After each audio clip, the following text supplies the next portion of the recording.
Bienvenidos a todos a Comprensión de los Tiempos Actuales. Hoy comenzamos una serie muy importante que tiene que ver con los libros históricos y vamos a tener 6 clases específicas con el pastor Arturo Andrade. Acabamos de terminar Pentateuco, que es la base para continuar con la historia en la Biblia.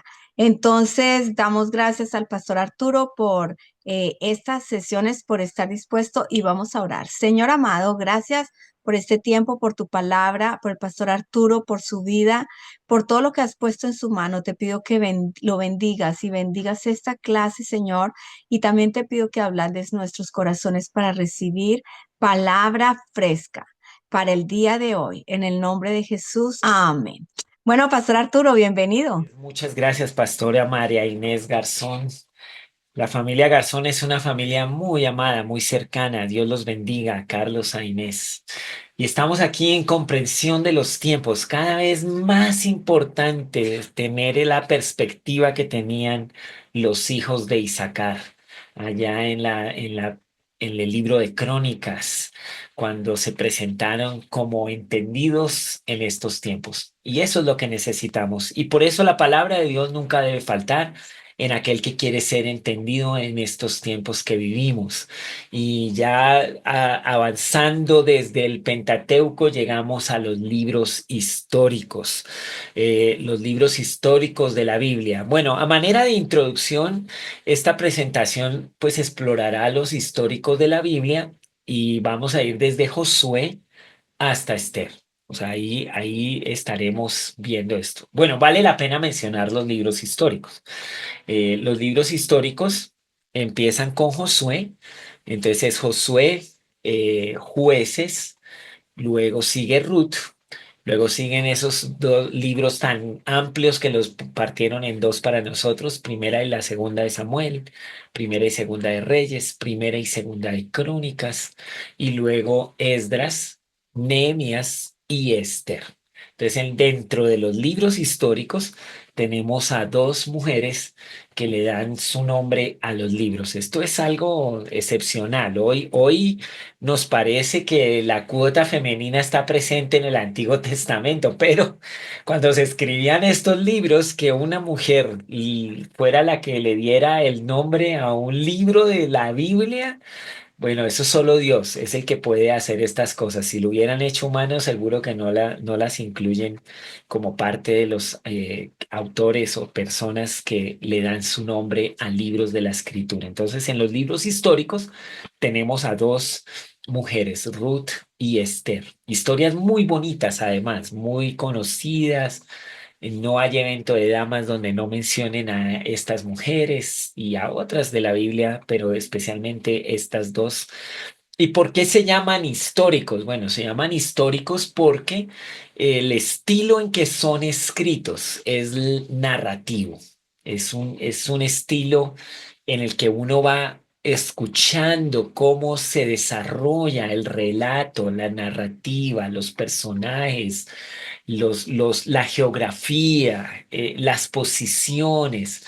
Y por eso los libros históricos de la Biblia son únicos en los textos sagrados de la humanidad.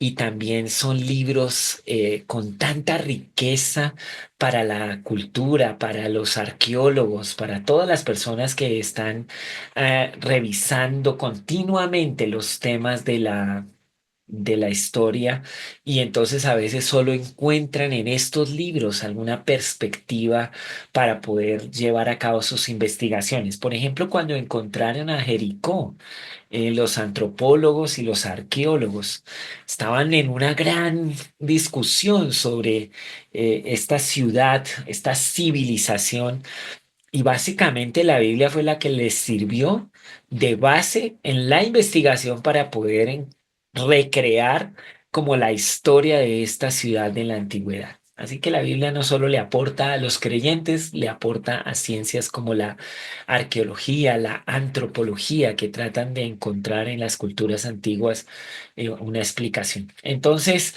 eso lo vamos a mirar. Entonces, 12 libros con narrativa libros muy especiales.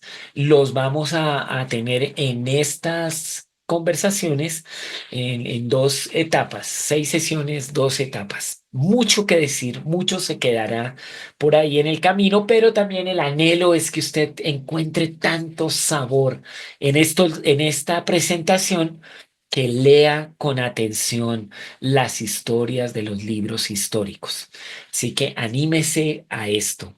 Eh, También quiero decir en la manera de introducción que los textos sagrados de las grandes religiones del mundo, o sea, el mundo tiene religiones grandes y hay textos sagrados en varias de estas, no se comparan con la Biblia justamente en la narrativa. Es decir, la Biblia puede ser ubicada dentro de un momento histórico. La Biblia puede mostrar los personajes de los que habla y usted puede ubicar esto en la geografía, puede ubicar esto en las cronologías históricas. Esto hace de la Biblia un libro completamente diferente a cualquier texto sagrado. Los demás textos sagrados son muy poéticos, son como el libro de Proverbios, son libros que tienen, es como sentencias, algunas leyes, pero nunca igualan la narrativa que tiene la Biblia. Así que esto para que nos ubiquemos. ¿Cómo es la cronología? Entonces, vamos a mirar un diagrama cronológico de algunos eventos claves para que veamos todo lo que abarca el tema de los libros históricos. 1400 antes de Cristo es como el ingreso de Josué a la tierra prometida, atraviesan el Jordán y comienza la conquista de Canaán. Es el libro de Josué. Y luego de ahí, muy cerca, ya cuando ya Josué termina su libro y empiezan los jueces, es porque ya tienen la tierra conquistada, pero Josué no establece como una especie de sucesor muy claro. Quien realmente pone el sucesor es Caleb, que era quien también salió de Egipto, atravesó el desierto, entró a la tierra, y un hermano menor de Caleb llamado Otoniel fue el primer juez de Israel. Y es muy interesante eso, ¿no? O sea, como que el líder principal no deja un sucesor, pero el segundo ahí sí aporta esto. Luego entonces un evento clave, y aquí todos ustedes, mejor dicho, lo saben, es el reinado de David, 1000 antes de Cristo, el reinado de David. Ya David es el segundo rey de Israel. Cuando pasan de jueces a monárquicos, pues es una historia de transición muy interesante. Samuel, quien era profeta y juez, tenía también sus emociones en esta transición, pero ahí coronan al primer rey, que es Saúl. Pero la verdad es que el reinado que más ocupa los libros históricos es el reinado de David, las historias de David, los dichos de David, los salmos de David. En realidad David ocupa una gran parte del Antiguo Testamento. Él es el protagonista ahí en mucha de la historia. Entonces hay que poner ese dato clave en los históricos. Luego otro momento clave en la historia es cuando se divide el reino. Entonces llega el cuarto rey de Israel y es un joven, es orgulloso, es terco, sus consejeros son jovencitos igual que él, menosprecia y subestima el consejo de los mayores.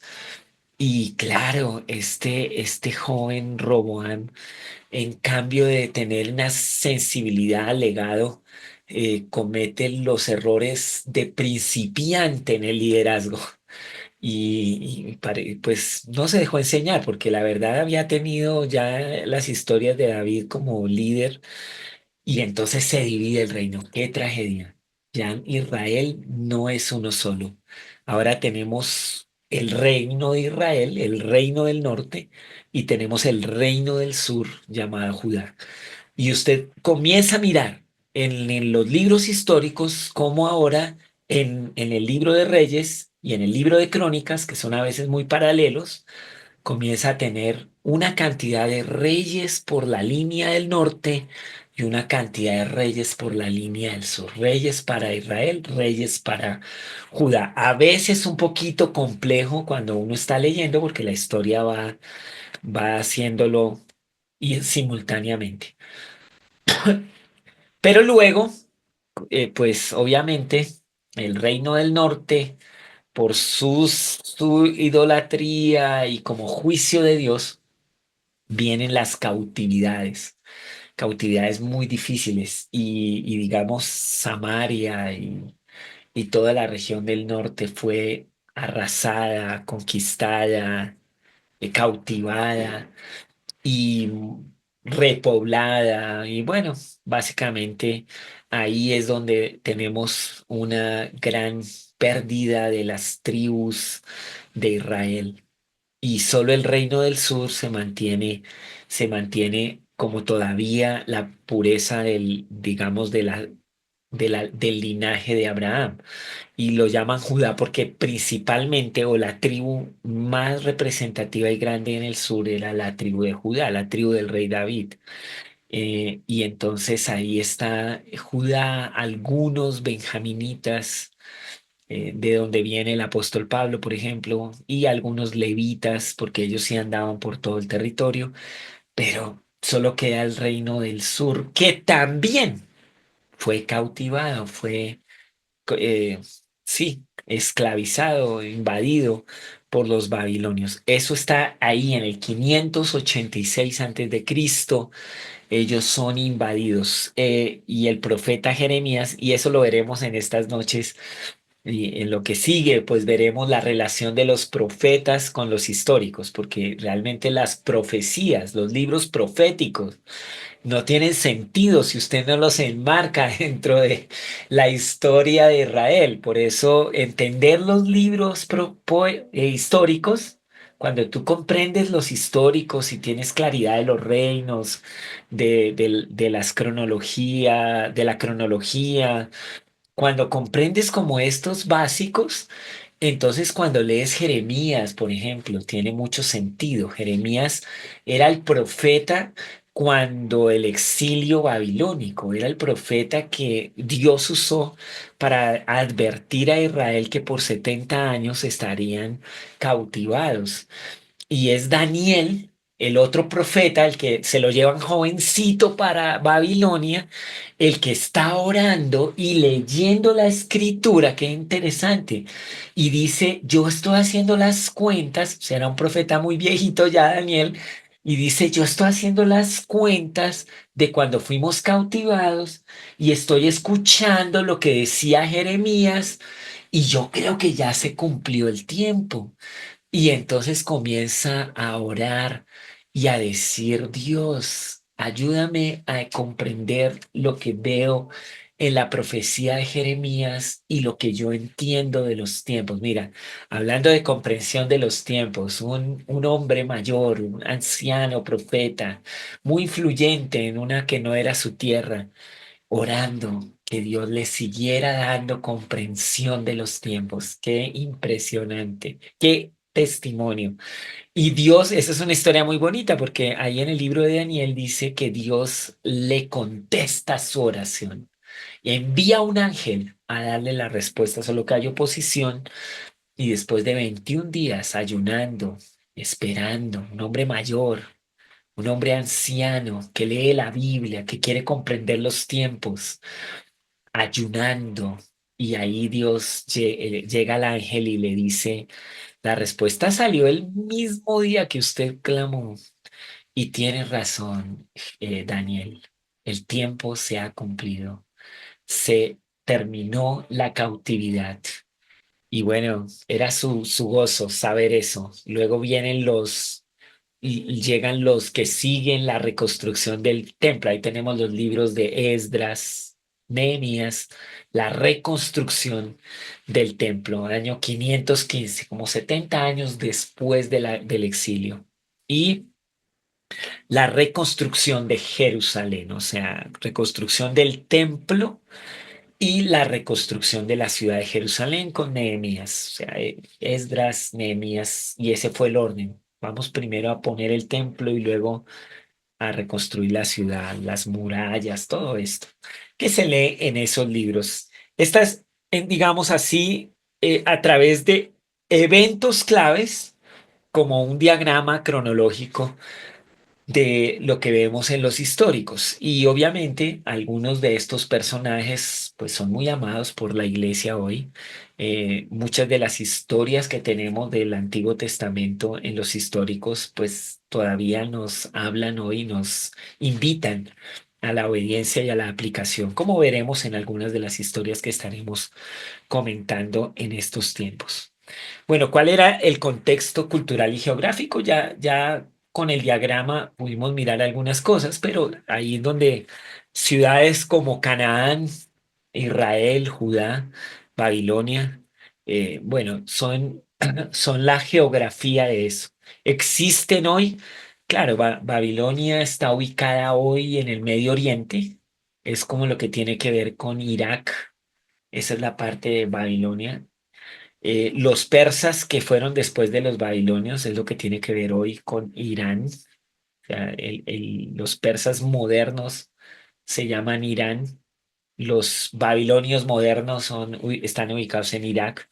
Las líneas, digamos, de países que se han hecho en Irán, Irak y Medio Oriente, todo Medio Oriente, que está como con sus líneas geográficas y como países hoy en el tiempo de los libros históricos realmente eran imperios que pues no tenían como esas fronteras geográficas tan delimitadas. Algunos de esos imperios, eh, por ejemplo, el imperio asirio, que era como al norte de Israel, que fue el que finalmente acabó con Israel, con el reino del norte, pues a ellos no les interesaba como establecer líneas geográficas con su vecino. Lo que querían era acabar a los vecinos. Esa era como su motivación.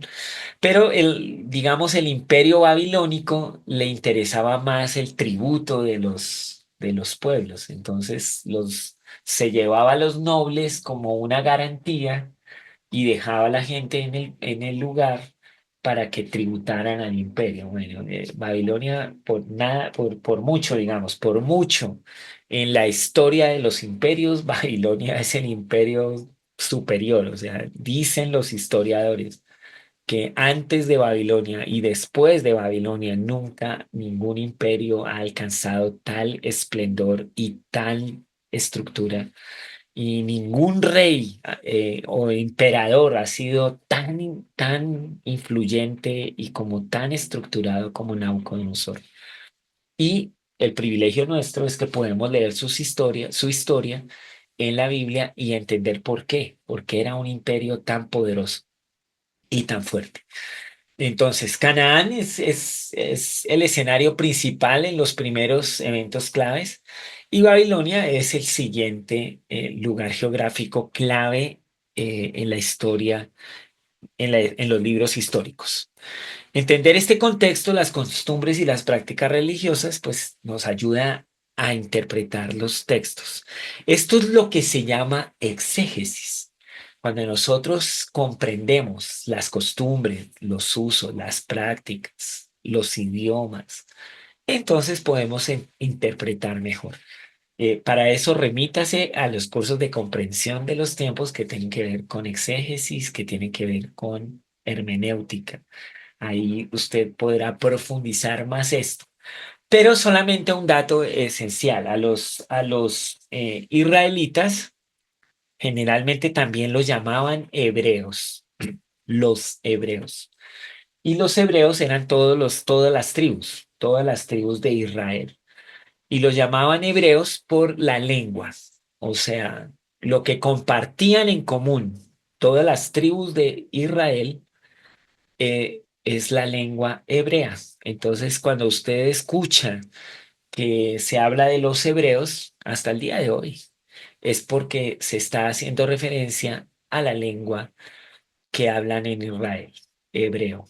Y cuando estamos ubicados en el reino o en el imperio babilónico, este dato es súper clave. La lengua de los babilonios es el arameo, el arameo. Y fue tan influyente Babilonia en toda la región que obviamente hasta el día que apareció el Señor Jesús, el idioma que se hablaba era el arameo. Entonces, porciones de la Biblia de especialmente Daniel están escritas en arameo. Entonces, el idioma de la Biblia es principalmente el hebreo en el Antiguo Testamento. Pero ¿cómo sería la influencia de Babilonia? Que hay algunos pasajes que se hablan en babilonio. Y, por ejemplo, palabras como Abba es una palabra aramea que el mismo Señor Jesús usaba. El apóstol Pablo también la usa, la palabra Abba, arameo, que significa papi, papito, padre, muy íntimo, pero eran palabras arameas para mostrar que el Señor Jesús en la casa hablaban arameo, en los negocios hablaban griego. Entonces el Nuevo Testamento recibe la influencia del otro imperio, del imperio griego y el imperio romano, pero el imperio griego realmente fue el que llevó la cultura del idioma y de los dioses de la religión por todo el imperio griego y romano. O sea, los romanos no impusieron su lengua latín ni impusieron a sus dioses, realmente se quedaron las lenguas de los griegos y los dioses de los griegos en todo el imperio.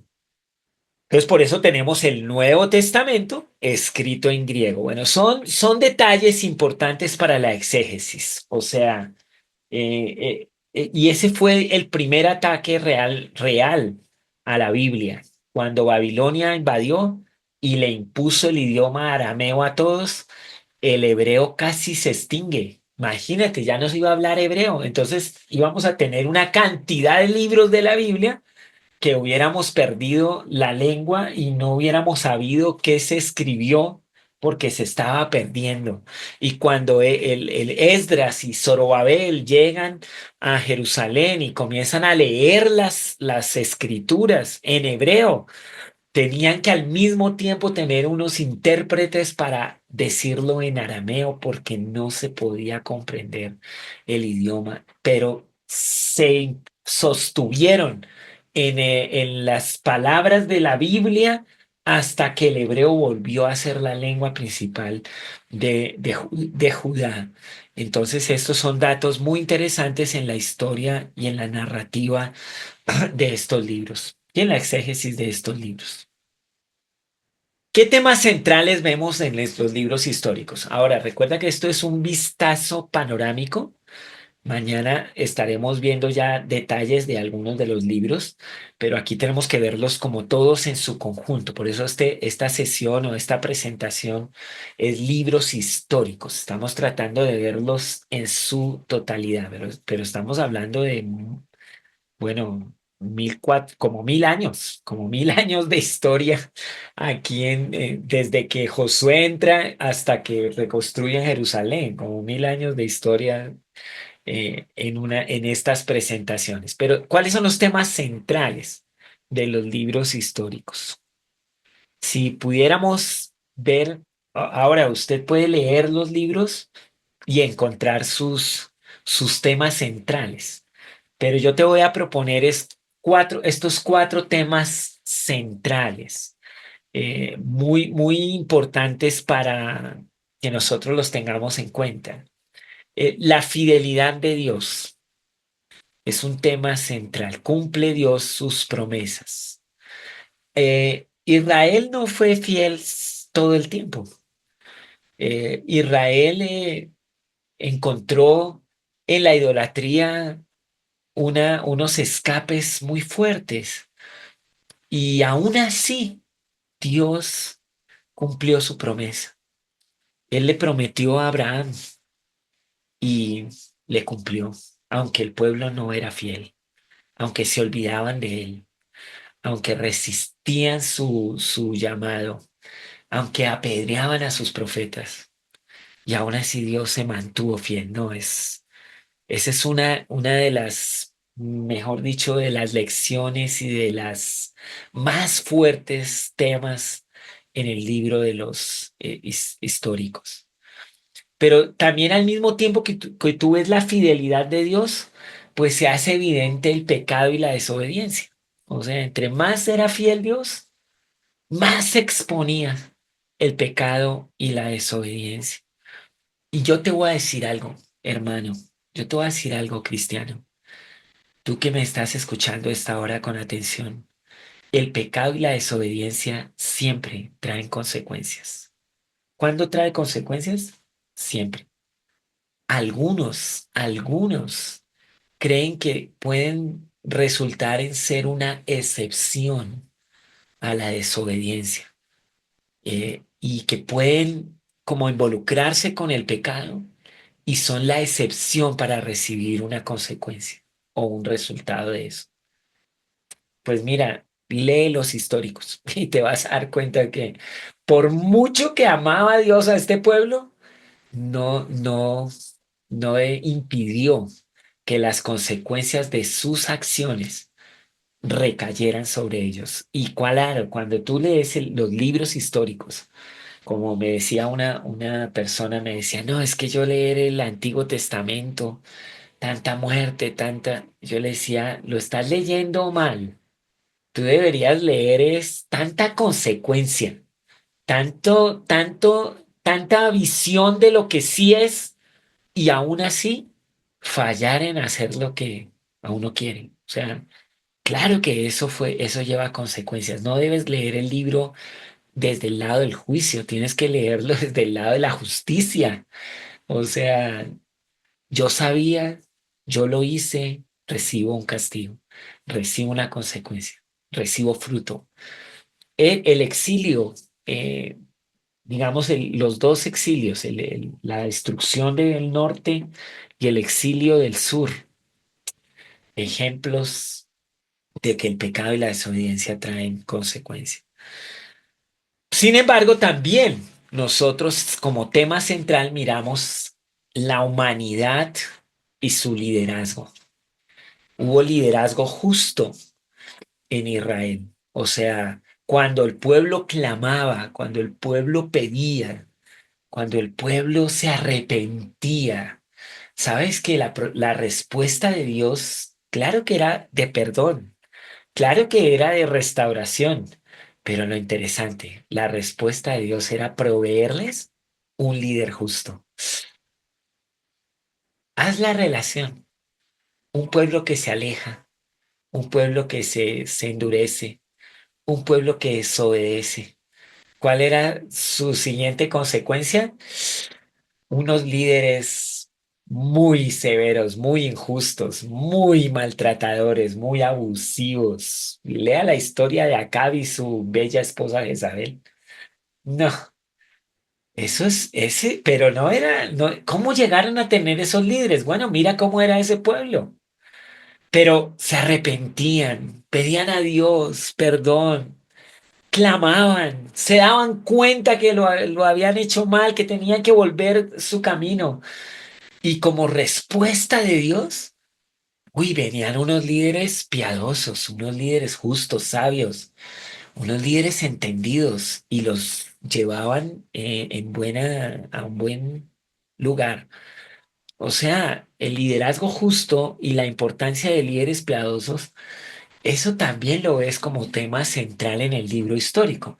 Y el liderazgo terrible, como resultado del pecado y la desobediencia, pues también está en los libros históricos. Entonces es un tercer tema, el tema del liderazgo, justo, piadoso, resultado del arrepentimiento y del pedir perdón, y el liderazgo muy terrible o abusivo, como resultado del pecado y la desobediencia. Hoy deberíamos reflexionar en eso también. Mira, son temas que no son tan alejados de lo que un creyente hoy debería meditar y reflexionar la fidelidad de Dios, el pecado y la desobediencia, el liderazgo justo. Y por último, mira, la soberanía de Dios. O sea, en los libros históricos tú también ves que Dios usa lo que sea para completar su plan perfecto. Incluso reyes paganos fueron usados por Dios para cumplir sus propósitos. Y claro, uno podría batallar con el tema de cómo así que Dios usa gente tan dura y tan difícil para cumplir sus propósitos. Pero es que Dios es único, soberano, hace lo que quiere. ¿Quién es el hombre para decirle a Dios lo que debe o no debe hacer? ¿Quién es el hombre para juzgar a Dios? No, Dios hace lo que quiera. Recuerda, toda la Biblia, de Génesis a Apocalipsis, solo tiene un tema principal. El tema principal de la Biblia es la salvación de los seres humanos. Y el personaje principal de toda la Biblia es Jesucristo, Dios el Hijo, que es Rey y Salvador. Entonces los libros históricos cumplen, cumplen en ese propósito, o sea, nos muestran ese propósito soberano de Dios de traernos un Salvador, de traernos un Rey y de acercarnos a Él. Y entonces, claro, por eso, digamos, uno dice, ¿cómo así que se acaban 10 tribus y queda Judá? Bueno, porque Judá, la línea escarlata, hacia el Mesías prometido, hacia el Salvador prometido. Y entonces por eso Dios iba a preservar a estas tribus, porque se lo prometió a la humanidad, se lo prometió a Abraham, nos lo prometió a todos y lo cumplió. Dios es soberano. Entonces no puedes dejar de mirar estos libros, desde Josué hasta Esther, mirando el propósito de Dios y la soberanía de Dios. Un libro como el de Esther, donde los iban a exterminar y terminan siendo los enemigos los exterminados. Pura soberanía de Dios. Y bueno, y así podríamos seguir revisando cómo la soberanía de Dios se impone. Y veremos algunos ejemplos más que aún reyes muy paganos cumplieron los propósitos de Dios. Esos eran los temas centrales y ahora veremos algunos personajes claves. Aquí igual, usted puede tener su lista de personajes favoritos. Yo tengo mis personajes favoritos de los libros históricos. Y bueno, solo puse estos que son los más famosos, digamos, los más famosos de los libros históricos. Pero por ejemplo, aquí alguien podría decir, ay, pero ¿por qué no puso a Ruth? Semejante historia tan linda, una mujer que, mejor dicho, fue muy entendida en los tiempos. Sí, bueno, póngala en su lista de personajes claves. Yo no la puse. Usted la puede poner. Eh, Algunos podrían decir, uy, no, para mí un personaje clave y sus lecciones podría ser Salomón. Escribió los Proverbios, el Eclesiastés, el Cantares, un rey como que uno ni sabe dónde ubicarlo. Es un personaje clave, claro que Salomón es clave. Pero, digamos, aquí tengo Josué, liderazgo valiente, obediente, en una de las transiciones más complejas. Yo no sé si tú has meditado en esto, pero después de Moisés ser el líder, uy, no, no, no, no, no. La verdad, yo en mi vida he tenido pastores impresionantes. O sea, mis pastores, cuando yo me convertí, cuando los oía predicar, cuando los oía dar consejería, cuando oía sus historias de fe y de pasión, no, mis pastores impresionantes. Y luego ahora tomar el lugar de la posición donde mis pastores estuvieron, esas transiciones no son fáciles. Y claro, y muchos ahí conmigo, o sea, que vieron a mis pastores y ahora me ven a mí y pueden hacer el comparativo. Eso es difícil. Y yo me pongo a pensar en Josué, que tenía que tomar la antorcha después de Moisés. Dios mío, o sea, la gente tenía a Moisés 40 años. Iban a entrar a la tierra prometida. Y sin embargo, Dios dice que el que va a entrarlos es Josué. Por supuesto que el Josué era valiente para tomar la posición. En realidad, bueno, ahorita vamos a mirar algunos puntos de Josué en capítulo 1 para ver un poquito más esta transición. Pero es un personaje clave, sin lugar a dudas. Una transición de las más complejas y Josué estuvo a la altura del liderazgo. David, bueno, este rey del cual se dice tenía un corazón, mejor dicho, conforme al de Dios. ¿De quién más se dice eso? O sea, es que este era un David. Sin embargo, la humanidad, la fragilidad, las malas decisiones que también hizo, ahí las tienes en los libros históricos.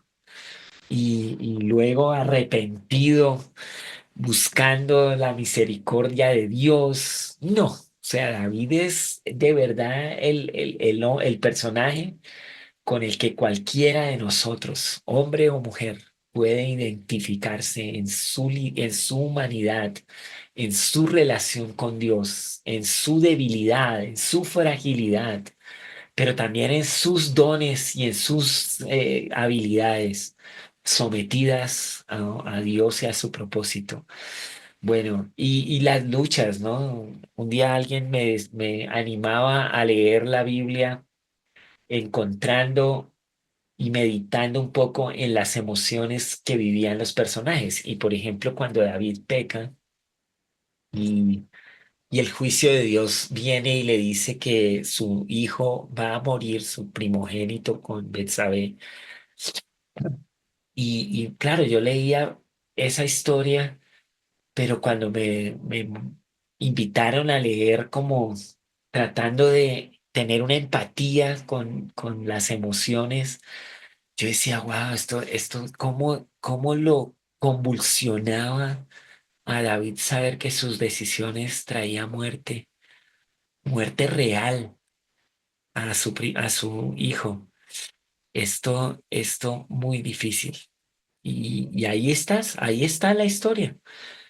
Bueno, luego llega una mujer como Esther. Esta es otra historia de esas que se gana el concurso de belleza. O sea, ¿había concursos de belleza en la Biblia, en el Sí, claro que había concursos de belleza. Ese fue un concurso de belleza. Lea la historia de Esther y vas a darte cuenta que solo que la que se ganaba el premio la casaban con el rey. O sea, no sé si eso era buen premio, pero a Esther la casaron con ese rey porque se ganó el concurso de belleza. Y bueno, ella aceptó su momento, aceptó su cultura y la cultura en la que vivía, aceptó ser parte de todas estas costumbres y estando en el mismísimo palacio es cuando ella tiene que arriesgarlo todo para traer salvación. Y bueno, ahí es donde encontramos la cita famosa del tío de Esther que le dijo, si tú, quizás Dios te puso para este momento en el palacio del rey, pero sépalo, Esther, que si usted se acobarda, Dios traerá salvación de todos modos a los judíos por otro lado, pero este es tu momento. Y eso sí que me impresiona. Decir, bueno, Dios, quizás para este momento me tiene, y si yo no estoy a la altura, igual Dios no se queda corto. Él puede proveer salvación y liderazgo y lo que sea que se necesite, pero yo me quedaría afuera. Ah. Y bueno, uno de los personajes claves es Nehemías. Nehemías, su dedicación, su perseverancia en la obra. No hay, mejor dicho, mejor libro para la administración, para el orden, para la ejecución, pero también contiene unas de las enseñanzas espirituales más fuertes. Nehemías leía las escrituras y era obediente y aplicado a que estas escrituras se volvieran cotidianidad, se volvieran costumbre, se volvieran parte del pueblo. O sea, no era solo como que yo voy a leer la Biblia para mí y yo voy a aprender para mí y yo voy a vivir como Dios quiere y los demás quién sabe qué hagan. No. Nehemías dijo, si esto lo dice Dios para mí y lo quiere es para todo el pueblo. Y entonces hacían toda una socialización de los principios, de los mandamientos de Dios. Luego invitaban a todos a ser obedientes a estos principios y luego también desarrollaron un sistema de consecuencias para los que no eran obedientes a los principios que Dios había dado. Pocos líderes como Nehemías realmente que entienden los tiempos en los que Dios habla y es mejor que todos hagamos. Bueno, ese es como muy interesante en el tema de Dios, de Dios y los personajes claves. Bueno, como te digo, hay muchos más, o sea, es que son 1000 años de historia en 12 libros de la Biblia. Así que seguro que tú tienes personajes favoritos. Yo, yo, eh, yo puedo recordarte más personajes, unos que están casi anónimos ahí. Uy, pero son impresionantes. Más de esos los veremos en algunas de las historias que tendremos en estas noches. ¿Cuál es la importancia teológica de estos libros? Pues ellos te ayudan en una comprensión integral de la Biblia, o sea, una comprensión bíblica mayor. Hay una visión integral. No podrías comprender muchas cosas del Nuevo Testamento si no comprendes los libros históricos. El apóstol Pablo usó algunas de las historias de David. Eh, Hay un libro en el Nuevo Testamento que es el libro de Hebreos. Y pues mucho de lo que habla en el libro de Hebreos tiene que ver con el Pentateuco y con los históricos. Entonces, hay que tener esta cultura bíblica, tener un panorama bíblico completo. También ellos apuntan a la continua necesidad de arrepentimiento. Podríamos decir que la necesidad de un Salvador es principal e importante teológicamente en en el hecho de saber que necesitamos un Salvador. Y bueno, en cuanto al carácter de Dios, o sea, la teología es, como su nombre lo indica, conocer a Dios un poco más. No, nunca lo lograremos plenamente. Dios es inescrutable, dicen las escrituras. Él es demasiado grande, pero nos ha revelado cosas, nos revela cosas. Y en los libros históricos tenemos una revelación de Dios en su carácter justo y misericordioso, fiel, pero un Dios que está atento a lo que hace su pueblo y hacen los seres humanos.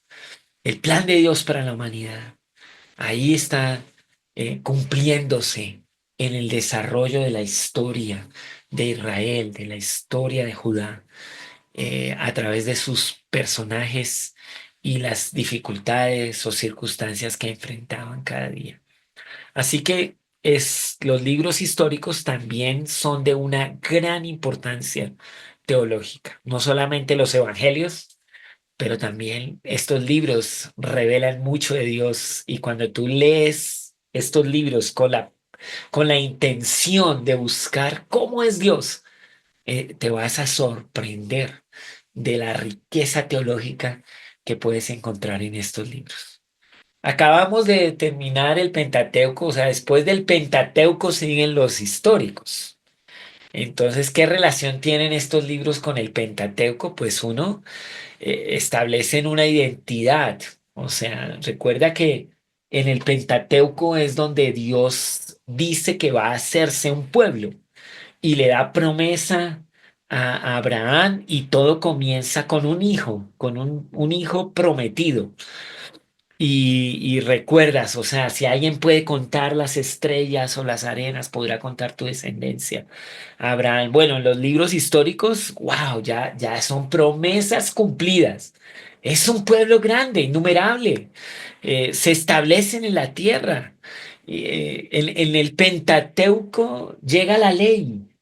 En los históricos es cómo se vive la ley, cómo la viven. Y entonces tú tienes, es más, en el Pentateuco ya les decían cómo deberían ser su gobierno y en los históricos vemos cómo se desarrolla el gobierno, cómo se pasa de jueces, profetas, a reyes y la relación de reyes y profetas. Bueno, es el cumplimiento de lo que en el Pentateuco teníamos. Así que muchas de las lecciones que aprendemos en el Pentateuco tienen su cumplimiento en los libros históricos. Y yo te invito a eso. ¿Aprendiste eh, algo del Pentateuco que te llamó mucho la atención? Trata de buscar cómo se vivió eso en los libros históricos. Y esa continuidad te va a dar mayor perspectiva de cómo realmente debemos acercarnos a la palabra de Dios. Y bueno, hasta el día de hoy, ¿no? Porque la aplicación para los creyentes hoy, pues mira, por lo menos tres cosas prácticas que un creyente puede aplicarse hoy. Aplicación para el creyente de hoy. Pues aprender del pasado. Siempre es interesante que podemos ver las historias y no repetir los errores. El apóstol Pablo cuando escribía a los corintios les decía justamente eso, o sea, mire, aquí tienen ya los ejemplos, no hagan las mismas cosas, porque si ustedes hacen las mismas cosas, pues recibirán las mismas consecuencias, pero a veces no logramos eso, o sea, como que nos toca aprender de nuestro presente lo que otros ya vivieron. Bueno. Pues menos mal que no toda la humanidad es así. Y ojalá tú no seas así. Cuando lees los libros históricos también deberías leerlos con la gran intención de saber que lo que allí está plasmado no necesariamente debes tú vivirlo. Y bueno, como una segunda aplicación, podemos confiar en Dios en medio de las dificultades. Hubo momentos muy difíciles en Israel, en los reinados del norte, del sur, muy complejos. Momentos, por ejemplo, de hambruna muy dura. Y ellos pues confiaban en Dios. En los libros históricos encontramos las historias del profeta Elías, el profeta Eliseo. Y ellos confiaron en medio de las dificultades más serias, confiaban en Dios. Y bueno, en cuanto al liderazgo justo, eh, podemos aplicarnos hoy a ser líderes justos o a clamar por líderes justos en medio de nosotros. Recuerde que también un tema central en los históricos era el tema de la idolatría. O sea, ellos se descuidaban y levantaban un ídolo. Qué impresionante tendencia humana. No acaba esa tendencia. Hoy hay ídolos que tienen forma moderna, pero igual son ídolos. Tratamos de reemplazar algunas de la bondad de Dios y de la carácter de Dios y se levantan ídolos. Qué pecado tan terrible. Y aprendemos en el libro de los históricos cómo de desarrollar idolatría les traía tantas complicaciones, tantas dificultades. Cuando se arrepentían de la idolatría, cuando destruían el lugar alto, cuando derribaban los altares a los ídolos, entonces podemos recordar la fidelidad de Dios, podemos recordar cómo Dios seguía siendo tan cercano a su pueblo. Hoy Dios igual, o sea, claro que hoy también podríamos levantar algunos ídolos. Jesús habló de un ídolo como por ejemplo Mamón, el amor al dinero, el amor a las riquezas y todo este tema de valorar más el dinero y las cosas que a Dios. Eso cómo está ganando terreno. O sea, no solamente en este mundo, que en este mundo es evidente. que hay el ídolo más fuerte es el ídolo del dinero. Y aún en culturas súper religiosas, el ídolo dinero, el ídolo mamón, ese Dios falso, sigue dominando el pensamiento de las personas. Pero es muy triste que los creyentes también, o sea, el creyente valora más a veces el dinero que las promesas y las palabras de Dios. Y por eso, digamos, las estadísticas muestran que hay una gran proporción de creyentes en un lugar, pero no se siente su influencia porque a la hora de hacer sus negocios, a la hora de su cotidianidad, parece que le dan más valor al dinero y a las cosas que a las palabras de Dios y a las promesas de Dios. Es algo para reflexionar.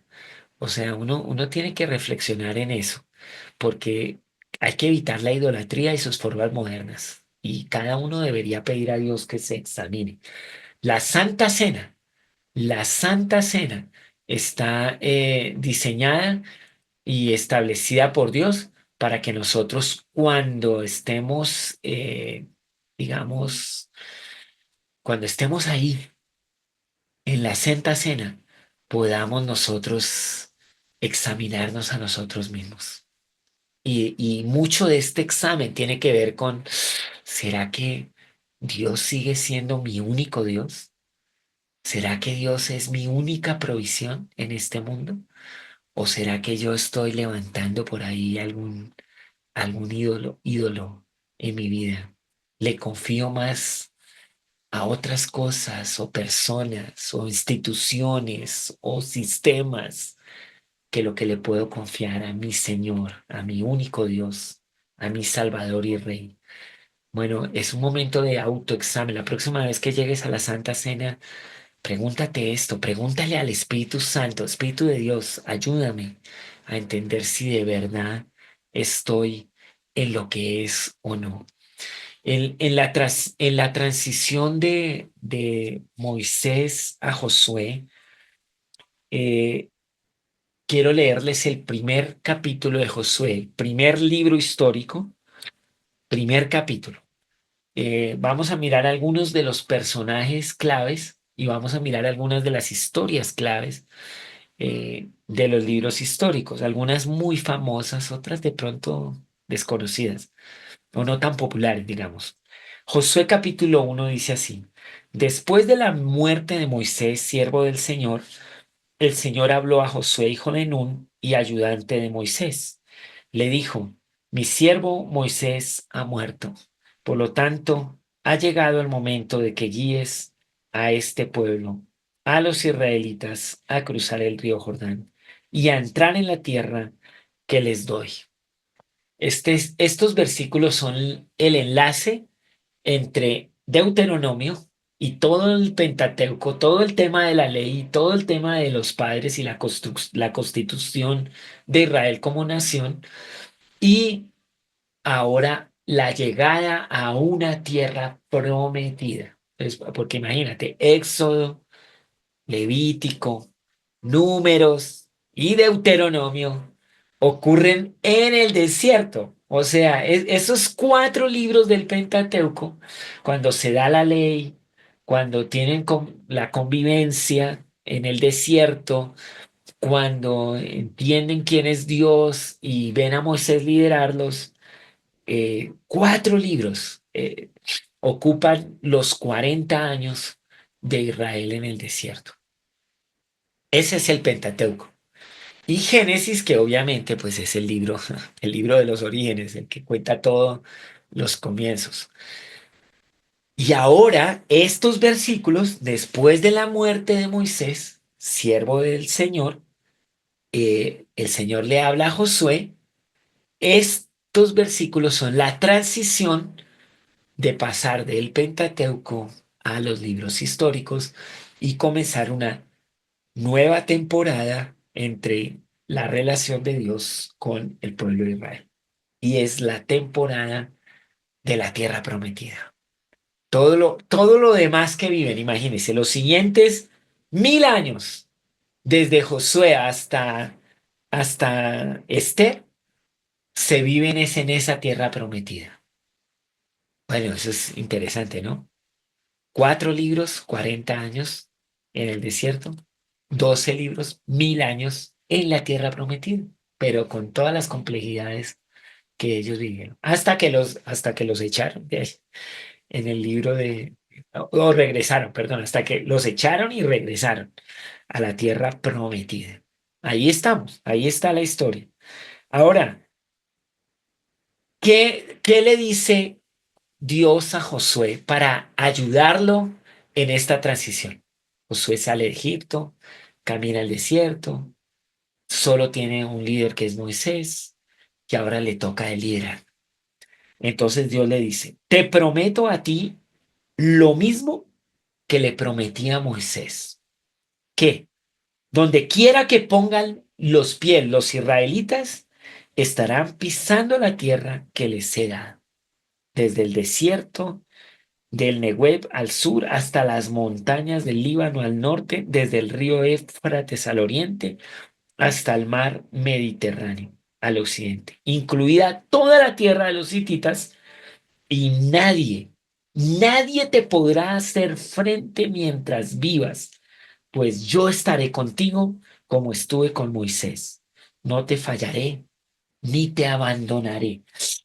Yo no sé si usted como que se le mueve algo cuando escucha esto. Lo que le prometió Dios a Josué fue, yo voy a estar contigo. ¿Qué le prometió? Su presencia. Y mira, no sé qué sería lo primero que tú le pidas a Dios, pero Josué recibió de Dios la promesa, la primera promesa como líder que recibió de Dios fue, yo estaré contigo, yo te acompañaré, yo no te fallaré, no te abandonaré. Y yo no, yo sí que pienso en este momento, o sea, Josué va a entrar a una batalla, a una conquista, un hecho, lo que necesita es guerreros, valientes, armas, entrenamiento, recursos, pero lo primero que oye de Dios es que Dios le dice, nadie te podrá hacer frente porque yo estaré contigo. Yo creo que necesitamos llegar a ese momento en nuestra vida donde también valoramos tanto la presencia de Dios que realmente nada más importa si está o no está. Algunos cristianos revisan su vida y piensan que les hace falta algo. Algunos creyentes hasta le oran a Dios diciéndole lo que les hace falta. Pero la verdad deberíamos empezar a orar diciendo, Señor, que tu presencia sea real para mí. Yo de verdad necesito es tu presencia. Necesito tu presencia, Dios. Y si tu presencia está conmigo, pues nadie me podrá hacer frente. Nada me va a derrotar. Nada me va a quitar del gozo y de la promesa. Hubo una ocasión en el Pentateuco cuando Dios se enojó con Israel muchísimo porque hicieron el becerro de oro. Eso está ahí en el libro de Números. Y Dios se enojó mucho y dijo, yo voy a destruir a este pueblo. Y entonces Moisés apeló, ¿no? Moisés, un líder muy paciente, y dijo, no, Dios, no, no, no hagas eso. La teología que se van a formar los otros va a ser muy, muy diferente a quién eres tú. Tú no eres así. No, no eres así. Y entonces Dios, bueno, finalmente usted puede leer esa historia, esos Pentateuco. Finalmente Dios dice, está bien, entonces yo les voy a mandar un ángel que vaya adelante de ustedes y los meta, los lleve allá, adelante. Y Moisés dijo, no, Señor, si tu presencia no está conmigo, yo de aquí no me muevo. Yo no me muevo, ningún ángel ni nada. Tienes que ir tú con nosotros. Y por eso lo oyó Josué. Josué estuvo ahí con esa historia. Y que Moisés dijo, yo no me muevo si tu presencia no va conmigo. Y lo más probable es que aquí, cuando está iniciando el liderazgo de Josué, entonces Dios le dice a Josué, yo estaré contigo, nadie te podrá hacer frente porque yo estaré contigo como estuve con Moisés y no te fallaré ni te abandonaré. Anhele la presencia de Dios. ¿Qué más le dijo Dios? Sé fuerte y valiente. Es decir, aunque la presencia de Dios está conmigo, yo necesito encontrar en mi vida la actitud de valiente. Mira, es increíble. La presencia de Dios puede estar contigo y tú no ser valiente. O sea, ¿cómo resulta eso? No, es que Dios promete su presencia, pero te llama a ser valiente y esforzado.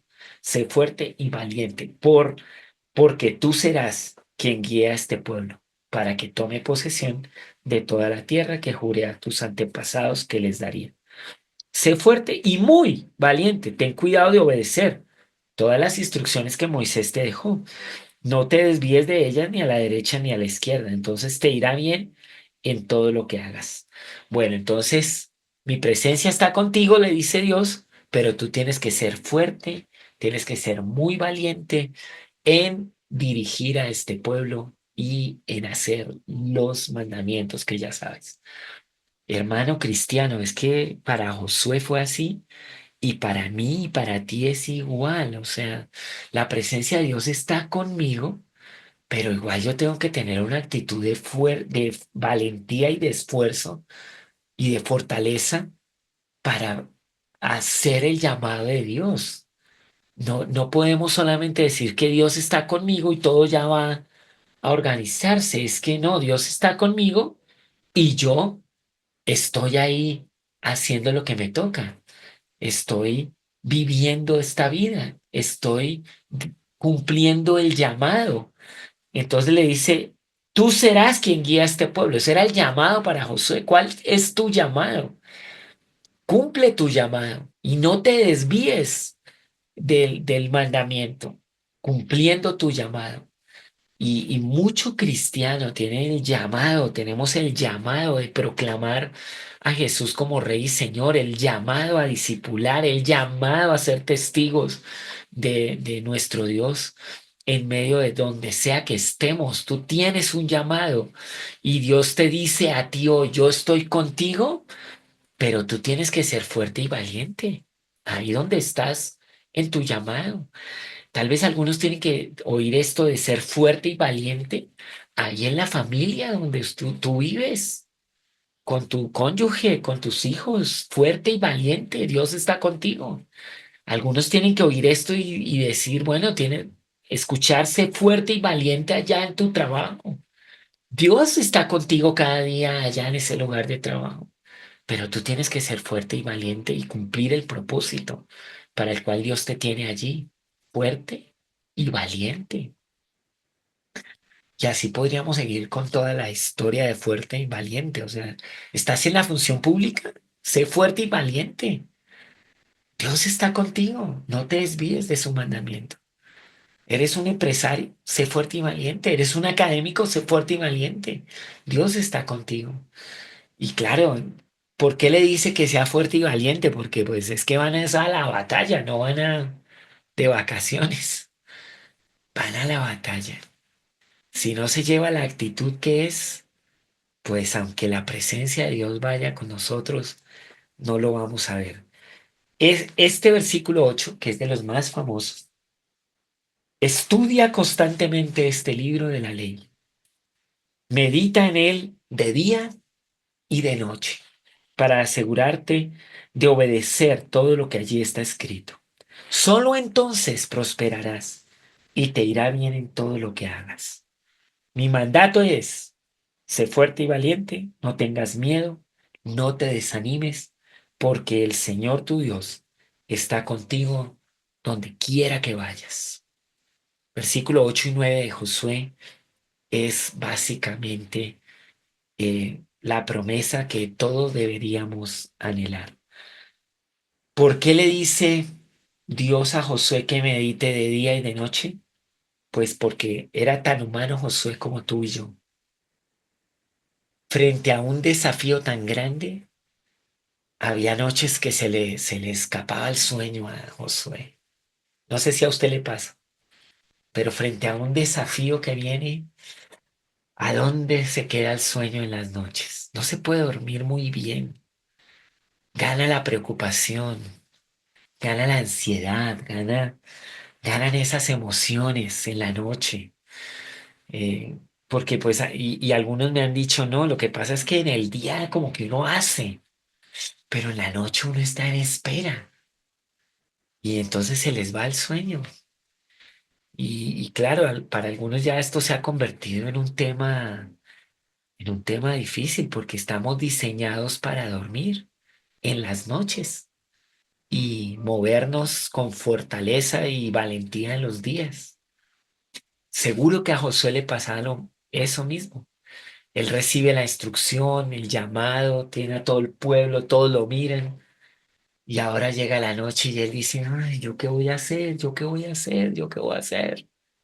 Y entonces Dios le dice, medita en este libro de la ley en tus noches. Y, y entonces, cuando lo obedeces, cuando ya tu reflexión te lleva a la obediencia, prosperarás, te irá bien. Es interesante. Josué perdió algunas noches de sueño, pero meditó en el libro de la ley y entendió la obediencia y le fue bien. Prosperó en todo lo que hizo. No, tienes que darle más valor a las palabras de Dios. Eh, es tal la paz que trae la meditación y la reflexión para la obediencia en la palabra que uno vuelve a conciliar el sueño, que uno vuelve a experimentar la paz, que uno vuelve a decir, puedo confiar en mi Señor, me irá bien si obedezco esto y esto. Así que anímate en tus noches a realmente meditar en la palabra de Dios. No, no, como dijo una vez un experto en esto del sueño, que, ¿se acuerdan que hace como 5 años teníamos las pandemias? Cuando surgió comprensión de los tiempos, un tiempo difícil para la humanidad, pero bueno para nosotros los creyentes, porque aquí nos quedamos con estos webinars, conferencias, gloria a Dios por eso. Pero ¿saben una cosa? Entonces llegó, nos dieron una capacitación así sobre la higiene del sueño y todo eso. Pero una de las cosas que decía este experto era, bueno, usted no altere como su ritmo en la noche, o sea, no prenda la luz, no prenda las pantallas, no, quédese ahí. Y entonces, claro, él decía como, era como alguien, pues psiquiatra, ya no me acuerdo ni qué profesión tenía, pero era por ahí, entonces decía, pues trate de pensar en algo más amable, más. Y yo decía, uy, no, qué oportunidad de meditar en la palabra. Entonces la idea es que yo memorizaba las escrituras y en la noche, con toda esa ansiedad, yo traía esas escrituras y podía meditar en ellas y luego conciliar el sueño. Entonces no alteraba la casa, no alteraba mi vida, no alteraba mis noches, sino que yo con la luz apagada, con el silencio de la noche, y ahí quietico en la cama, porque con mi esposa al lado, entonces para no despertarla a ella, yo meditaba en las escrituras y Dios me cuidaba, me consentía y me dormía. Qué tiempos tan maravillosos. Y cada vez que hay una oportunidad de tener preocupación o ansiedad en la noche, hay que meditar de día y de noche. Bueno, vamos a concluir, hay mucho más historia. Por favor, esto solo es abrebocas. Josué 1 es un libro impresionante. Los libros históricos son relevantes, invitan a la reflexión y a la acción. Nos desafían a vivir con fe y obediencia, a rescatar promesa y vivir en ella, como la presencia de Dios en Josué, una promesa para reclamar hoy. Estudiar estos libros con mayor profundidad y aplicar sus enseñanzas. Medita de día y de noche en este libro de la ley. ¿Sabe? Estas conclusiones, estas reflexiones, pues se vuelven vida en nosotros los cristianos de hoy. Alguien podría pensar, bueno, pero la presencia de Dios ya está con nosotros. Claro que sí, pero no necesariamente como la experimentó Josué. Y es por nuestra actitud. O sea, hay que invitar a Dios más a la vida. Hay que ser más conscientes de su presencia entre nosotros. Hay que hay que clamar más como, Señor, como Moisés dijo, si tú no vas conmigo, yo no me voy a mover de aquí. Y experimentar de verdad su presencia de esta forma hace que nosotros podamos tener una relación con Dios mucho más viva, mucho más rica. Y los libros históricos te invitan a eso. Así que espero haberlo dejado animado. Tendremos otra sesión mañana y pasado mañana, 3 sesiones para la parte uno de los libros históricos. Qué gusto haber estado con ustedes esta noche. Qué rico poder hablar de estos temas de Biblia en estos paneles. Esto también hace parte de la comprensión de los tiempos actuales.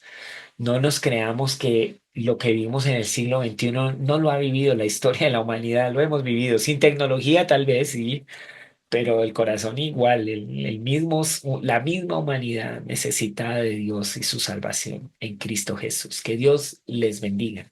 Bueno, muchísimas gracias. Excelente, excelente. Es pan fresco y como dije al principio, realmente rescatando el Antiguo Testamento, el poder de su palabra a nosotros.